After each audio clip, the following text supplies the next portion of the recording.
tudo bem com você? Eu sou a Gisele Araújo, ou Gisas, como eu assino nos meus quadros. Eu sou uma pintora brasileira, mas além das artes visuais, eu também sou formada em design gráfico, mas também sou cantora, compositora, multi-instrumentista, pois eu nasci numa família de músicos aqui no interior de São Paulo. Muito prazer então, esse é o primeiro vídeo do canal e o que eu gostaria de trazer hoje é um insight bem rápido assim, mas que eu considero muito importante. Bom, eu estou fazendo uma encomenda no momento para a minha irmã. É um quadro dela com o esposo dela e tá sendo muito legal, mas como hoje já fazem aproximadamente 5 anos, né, que eu pinto.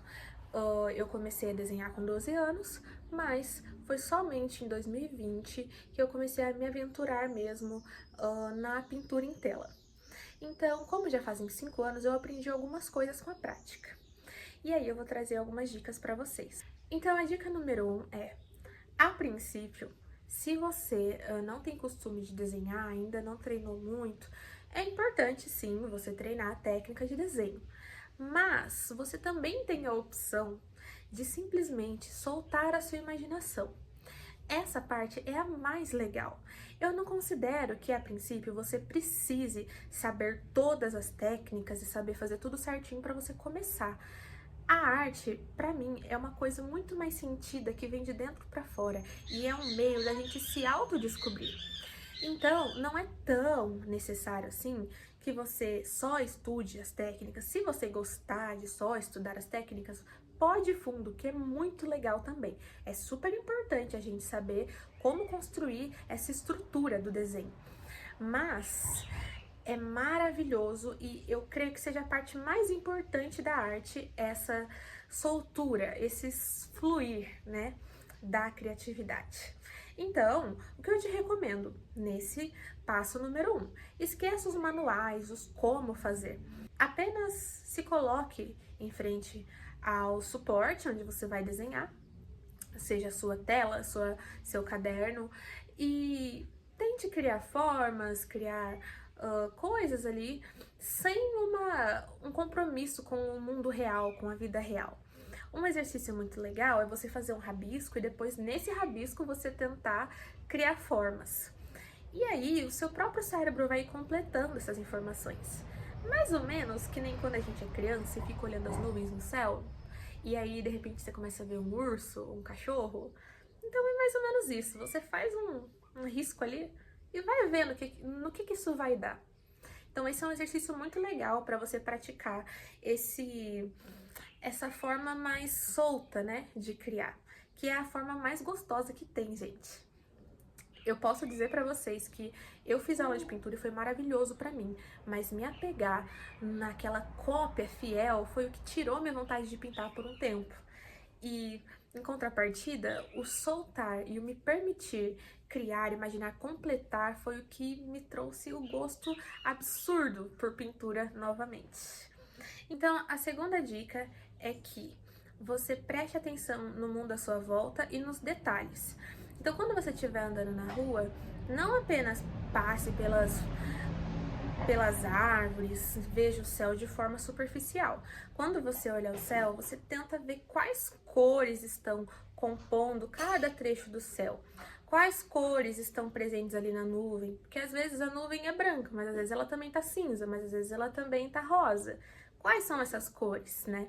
Quando você olhar para uma folha de uma árvore, olha de verdade. Tenta sentir essa folha e tenta pensar assim, se eu fosse fazer ela, como eu faria? Isso é muito importante, porque de repente você vai pensar, eu faria ela com pontinhos, eu faria ela com tracinhos. E quando você for pintar, for desenhar, você já vai ter isso na sua biblioteca interior, aí você já vai ter um pouco de técnica que você mesmo desenvolveu observando o ambiente. Dica número 3. Tome decisões arriscadas na hora de pintar. A pintura feita só com cópia ou só com o que é óbvio, ela pode ser fenomenal. Mas se você tomar decisões arriscadas, você pode chegar num nível ainda mais surpreendente, que vai encantar muito mais você e as outras pessoas. Então, perca o medo de errar, sabe? A melhor parte da pintura é quando você erra, porque quando você erra, você tem oportunidade de finalmente descobrir aí uma solução inovadora. A inovação vai vir desse erro. Eu vou até mostrar aqui uma parte do quadro que eu tô fazendo, em que eu tive uma vontade imensa de fazer um risco aleatório na tela. Esse risco ficou ruim, não ficou bom que nem eu imaginei, mas eu fiquei ali caçando como é que eu ia melhorar aquilo. Então, aí é outra dica. Quando você estiver pintando, você pode se afastar, né, da sua pintura e observar por um tempo. E o seu cérebro vai tentar encontrar uma harmonia ali, harmonizar aquilo. Então, você fica ali olhando e imaginando como que isso ficaria melhor. E foi isso que eu fiz. Aí eu fui pensando, falei, já sei. Aí fui lá e vou mostrar pra vocês aqui no vídeo como que ficou no fim. Qual foi a solução que eu encontrei. Então, muitas vezes, quando você tomar essas decisões arriscadas e se permitir fazer algo diferente, talvez você tenha dificuldade no fim, porque isso pode quebrar expectativas, pode quebrar aquela perfeição que você imaginou, mas isso é o que vai te enriquecer, porque você vai ser obrigado a encontrar soluções não óbvias. E isso vai fazer bem para o seu cérebro, para sua alma e para sua habilidade de pintura. Porque você não vai ficar só no óbvio, você vai cada vez ter que encontrar mais soluções. Isso enriquece seu repertório. Uma outra dica é o seguinte, você pode criar de forma totalmente calculada, né? Fazendo tudo ali na régua, copiando certinho as cores de onde você tá tirando sua referência, mas você também pode fazer de forma totalmente livre a sua pintura. O que eu recomendo que você una as duas coisas. Aí vai sair uma coisa muito legal, que é o seguinte, você faz a sua base, você estrutura a sua pintura com essa parte mais exata mesmo do conhecimento, você busca fazer ali próximo da realidade na estrutura, mas depois você se solta. Pode até tirar de perto, se você estiver seguindo uma foto, alguma coisa, tira de perto, não olha. Segue a sua intuição. Segue ali o que você sente que você quer fazer. E isso é muito legal, porque se você fizer só essa parte de criar livre sem uma estrutura, fica bom também. Mas a estrutura, ela enriquece. E se você fizer só essa estrutura, esse lado mais exato e calculado, sem se permitir se soltar mais, aí você também não vai ter esse enriquecimento da sua própria intuição e criatividade. Uma outra dica é que você sinta como você está no momento, que você sinta o que você deseja naquele momento e tente passar isso para a pintura. Como assim? Pensa aí, se você nesse dia fosse vestir uma roupa, fosse decorar sua sala, quais cores você escolheria?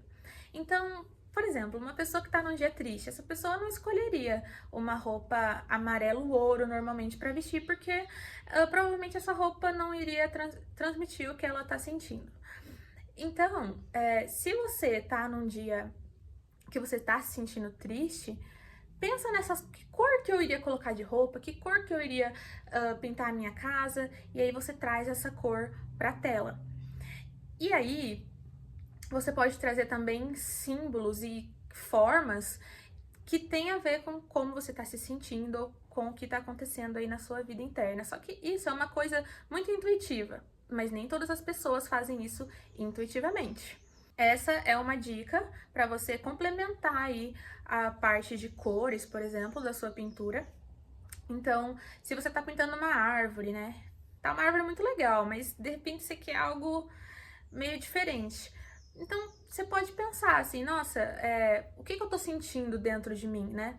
E aí você tenta trazer isso para a realidade através de uma cor, de uma forma. É esse o ponto, é você se sentir seu mundo interior e trazer isso para a realidade. Então, como você vai trazer formas, cores, que normalmente vão ter a ver com o que você está sentindo, mas se essa conexão não tá tão clara, então você pode racionalizar isso.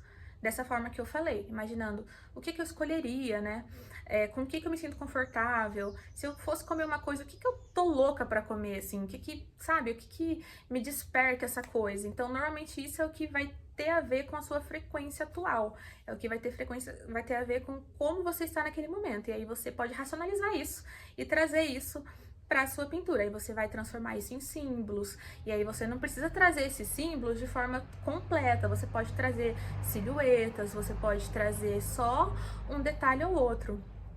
E também isso funciona em relação às formas, né? Que aí é outra dica. Quando você for fazer as formas na sua pintura, você pode pensar aí ativamente na intenção, né, que você tem. Então, se você quer trazer algo mais impactante, você pode trazer formas semelhantes a um triângulo. O triângulo, ele é bem impactante, assim, esses ângulos retos, né, do ângulo reto. Esses ângulos agudos do triângulo, eles trazem uma energia muito grande. Então, você pode trazer formas mais pontiagudas aí para trazer essa energia. Mas já se você quer trazer uma coisa sinuosa, trazer uma coisa mais dócil, né, ou mais romântica, aí você torna essas formas mais curvilíneas, né, como um círculo. Então, as formas, elas têm essa capacidade de ajudar a gente, né, também nessa transmissão do que a gente quer dizer. Aí, se você quer uma coisa mais sólida, mais exata, mais estruturada, você traz o quadrado, né? Então, é muito legal a gente conseguir também racionalizar essas coisas que a gente tá sentindo e trazer isso pra pintura. Vou mostrar pra vocês como ficou o quadro. Eu ainda não sei se vou mexer mais, pode ser que eu mexa. Mas por hora, ó, essa é uma encomenda, e aí eu tô usando a tela de linho, é uma tela um pouco mais cara, mas ela tem mais qualidade e ela veio com essas cunhas, né, que servem pra deixar o tecido mais esticado, a tela em si mais esticada. E aí vamos ao chá revelação. Aham, que beleza! Ó.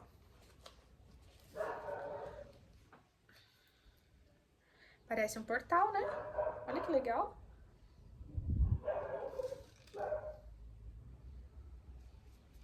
Tcharam! Então é isso. Espero que vocês tenham gostado do vídeo, que eu tenha ajudado alguém aí com esses insights. Beijo!